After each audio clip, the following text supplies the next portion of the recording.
Tây đây đam đo cà phê đi đá cứ miền trung núi Sam Sầm Bảy hecta hay dương biệt tị tăng nơi không là mấy không bùa xá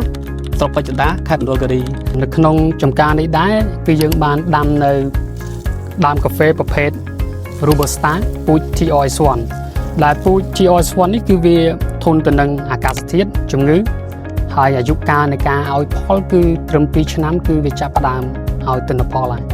បាទហើយពិសេសជាងនេះទៅទៀតនោះគឺនៅក្នុងការស្រោចស្រពចំការកាហ្វេទាំងមូលនេះគឺយើងបានប្រើប្រាស់ប្រព័ន្ធស្រោចស្រពដោយទាញយកធម្មពលពីពន្លឺព្រះអាទិត្យដើម្បីប្រកាសថាការដាំដុះកាហ្វេយើងនេះគឺប្រកបដោយនិរន្តរភាពបាទបន្ថែមពីលើនឹងទៅទៀតនឹងគឺយើងមានការផ្ដល់ជូននៅវគ្គបណ្ដុះបណ្ដាល